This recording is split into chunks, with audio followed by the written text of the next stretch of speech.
Hello students, so our next topic is intermolecular dehydration of alcohol. What is intermolecular dehydration?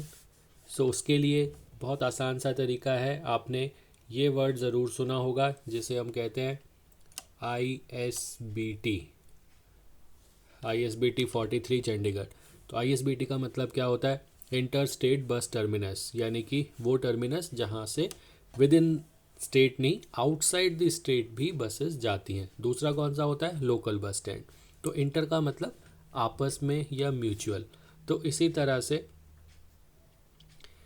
Intermolecular dehydration का मतलब क्या हुआ कि अब alcohol with in the molecule नहीं H2O liberate करेगा, दो मॉलिक्यूल्स अल्कोहल के टकराएंगे और वो आपस में H2O लिबरेट करेंगे। इंट्रामॉलिक्यूलर डिहाइड्रेशन जो है वो हम पहले पढ़ चुके हैं, उसको एक बार फिर से मैं नीचे रिमाइंड करवाऊंगा। तो देखिए यहाँ पर डायग्राम में हो क्या रहा है, मैं बात कर रहा हूँ इस रिएक्शन की जो हमारे सामने लिखी हुई है। असल में यहाँ पर दो मॉलिक्यूल्स, एक ये और एक ये, दोनों ही हैं मिथेनॉल। दोनों आपस में टकराए from the side facing OH।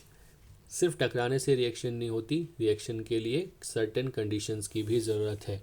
यहाँ पर एसिडिक मीडियम की ज़रूरत है जो हमें प्रोवाइड करेगा कंसनट्रेटेड H2SO4। कंसनट्रेटेड H2SO4 की प्रेजेंस में, और देखिए मैंने रेड कलर से भी मार्क किया है और बबल भी बनाया है। जो भी चीज़ हमारे नोट्स में रेड कलर से मार्क होगी उसके दो मतलब हैं, यानी कि या तो वो बहुत इंपॉर्टेंट है और दूसरा उसमें गलती होने के पूरे पूरे चांसेस हैं। अगर आप यहाँ पे 413 टेम्परेचर नहीं लिखते या कंसनट्रेटेड H2SO4 नहीं लिखते तो डेफिनेटली आपके मार्क्स जो हैं वो डिडक्ट होने वाले हैं। क्यों? क्योंकि कंडीशन बहुत ज़्यादा नेसेसरी है इस पर्टिकुलर रिएक्शन के लिए। तो देखिए दो अल्कोहल जो कि है मिथेनॉल आपस में टकराए, H2O लिबरेट हुआ, दोनों आपस में जुड़े और जो सब्सटेंस यहाँ पर बना वो है CH3COCH3 जिसका नाम है ईथर। नाम क्या है इस ईथर का?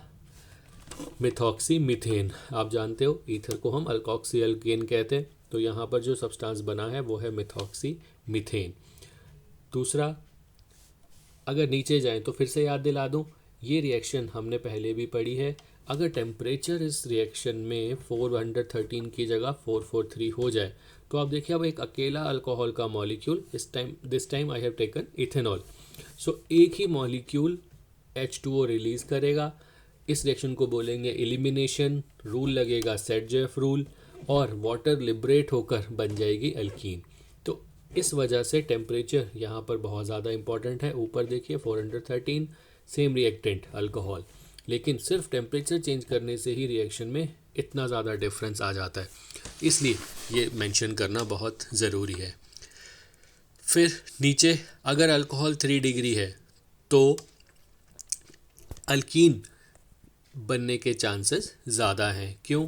क्योंकि वहाँ पर 3 डिग्री अल्कोहल बहुत ज़्यादा रिएक्टिव होगा और वो एलिमिनेशन ही करेगा। उसका रीज़न क्या है? 3 डिग्री कार्बोकेटाइन।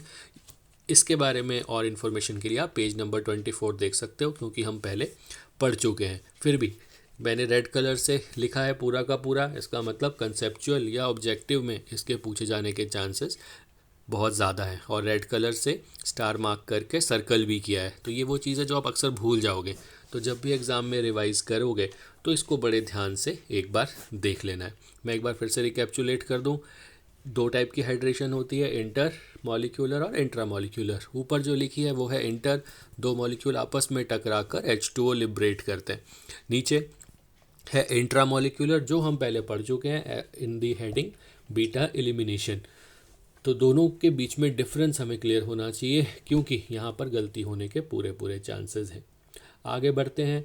नेक्स्ट है केमिकल प्रॉपर्टीज़ ऑफ ईथर, यानी कि ईथर कैसे रिएक्ट करते हैं बाकी के केमिकल से। तो इस कैटेगरी की फर्स्ट रिएक्शन है reaction with halogen acid. Halogen acid क्या होता है? ऑब्वियसली हेलोजन से बनने वाला एसिड, जो शुरुआत होती है जिसकी HF, HCl, HBr और HI। यहाँ पे आप देखिए मैंने सिर्फ दो ही एसिड लिए हैं, HBr और HI, क्योंकि HF और HCl की रिएक्टिविटी बहुत कम होती है। तो सबसे पहले ईथर लिया जिसका नाम है मिथॉक्सी मीथेन, उसमें डाला HI। तो ध्यान से देखिए HI का बॉन्ड टूटा यहाँ से अल्कोहल का बॉन्ड टूटा यहाँ से, तो H चला गया CH3CO के पास और बन गया अल्कोहल। क्या बचा? CH3 और मैं इसको रब कर देता हूँ, एक बचा CH3 और एक बचा I, तो बना CH3I। टेक अवे क्या है कि जब भी ईथर में आप कोई हेलोजन एसिड डालोगे तो दो सब्सटेंस बनेंगे, एक अल्कोहल और दूसरा कॉरस्पॉन्डिंग हेलो अल्केन, जो कि डिपेंड करेगा कौन सा हेलोजन आपने यूज़ किया। इसी तरह से नीचे आपने यूज़ किया है ईथर इथॉक्सी इथेन, तो फिर से उसमें HI डालने पर, जो कि दोनों सेम है, एक जगह बना इथेनॉल C2H5OH ये वाला, और दूसरी जगह बना C2H5I आयोडो इथेन, यानी कि सेकेंड मॉलिक्यूल जो कि इस रिएक्शन में हमारा बना। अब अभी तक तो रिएक्शन आसान थी क्योंकि ईथर सिमेट्रिकल है। सिमेट्रिकल ईथर का मतलब क्या हुआ कि मेरे पास दोनों तरफ मिथाइल और मिथाइल है। मुश्किल कब होगी? जब ईथर अनसिमेट्रिकल हो। तो फिर मैंने रेड कलर से मार्क कर दिया क्योंकि एग्ज़ाम में यही आ सकता है और गलती भी यहीं पे होने वाली है। तो अब जो ईथर मैंने यहाँ पर लिया है आपके सामने बना है, मैं इसकी बात कर रहा हूँ, ये है मिथॉक्सी इथेन। तो अब कन्फ्यूज़न है कि किधर आयोडाइड भेजूँ और किधर OH। तो इधर देखिए बना है इथेनॉल और साथ में मिथाइल आयोडाइड।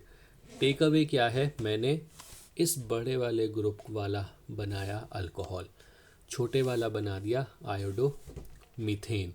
यानी कि अगर मैं ऐसा करता, कैसा, इधर कर देता CH3I और इधर कर देता C2H5I और इधर कर देता CH3OH, तो ये गलत हो जाता। क्योंकि ये थोड़ा सा ट्रिकी है इसीलिए इम्पॉर्टेंट है। तो रूल क्या याद रखना है, जो मैंने यहाँ पे हाईलाइट करके लिखा है कि smaller alkyl group forms halide और इसका उल्टा बिगर अल्काइल ग्रुप फॉर्म्स अल्कोहल।